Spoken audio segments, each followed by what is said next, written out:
We now know that we can move and copy text, the content of files, files themselves, and even though we haven't done it, we can also do the same thing with folders. What if I want to have access to some of my information without having to come all the way into libraries and documents, and sometimes even having to drill down multiple levels to get to what I want? Well, one of the ways that we can accommodate that is by creating something called a shortcut. Now, we have actually made a copy of files and copies of text, which physically duplicates it and makes two versions of it.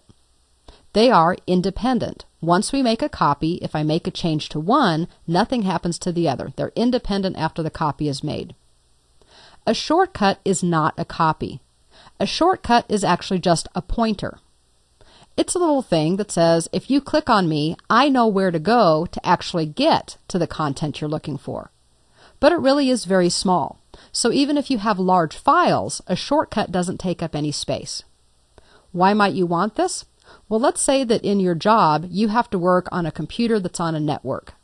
And you have to go out through maybe 20 different levels of folders to get to the folder where your work actually resides. It's not that that's terribly difficult, but it is time consuming. You're clicking and clicking and clicking just to drill down to the folder that you want. Wouldn't it be nicer and faster if you could just keep a shortcut to that file right on your desktop? Well, some would say, well, why don't I just make a copy of it to my desktop? Well, because a copy would be a unique copy, and any changes that you made would not change the one that was out on the other drive.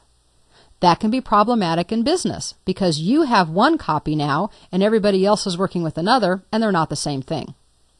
Instead, a shortcut allows you to open the single copy that's sitting out on the server or on the network, and any changes that you make will update that. But it still gives you immediate access. So how do we create a shortcut? Well, there are a couple of different ways, and I'm going to do this first of all with my saved document, the first one that I created. One way is to right-click. Remember, a right-click is a shortcut menu, and it's going to show you things that you can do. We can open, we can print, we can do all kinds of things that we want to do, but what I'm actually going to do is go to something called the Send To menu. The Send To menu is going to be very different on your computer because it depends on your network, your computer, what drives you have, what folders you have, and if you've customized it at all. One of the things that I can do, though, is I can say Send To the desktop by creating a shortcut, and I'm going to give that a click. Now we'll take a look at that in just a second. Another option that I have, and I can do this with my penguin picture, is to right-click on a file or folder. And instead of using Send To, there's actually an option right here on the menu that says Create Shortcut. Now the difference here is that this creates a shortcut inside the same folder. That's not exactly what I wanted to do. So I'm going to delete that. Now we haven't been through deleting yet, but I'm going to go ahead and right-click and choose Delete. It'll ask me if I want to send it to the recycle bin, and I'll say yes. So what about actually getting a shortcut over here? Well, one of the things that I haven't shown you is another technique, and that is dragging and dropping, but dragging and dropping with the right mouse button.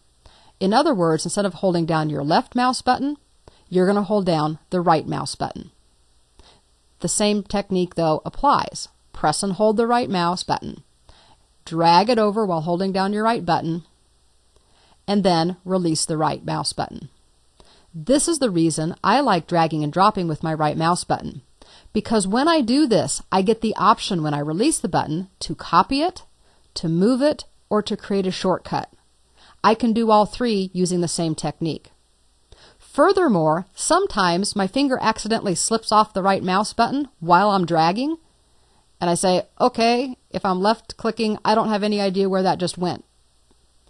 By using this method, if we accidentally slip off the mouse, we see this menu, and if we're not where we want to be, choose Cancel. So I do recommend using right-click and drag, especially when you're trying to move, copy, or create shortcuts for files and folders. I'm going to go ahead in this case and choose Create Shortcut here.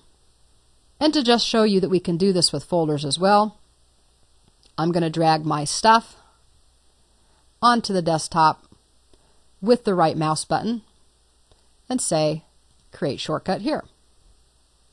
Now I'm going to go ahead and close out of the computer window so we can see what we have. We have some shortcuts. The two that I manually drug are where I actually put them. The other one is way over here on the left-hand side because that's where Windows put it by default. I'm just going to drag this over here to the right so you can see it better.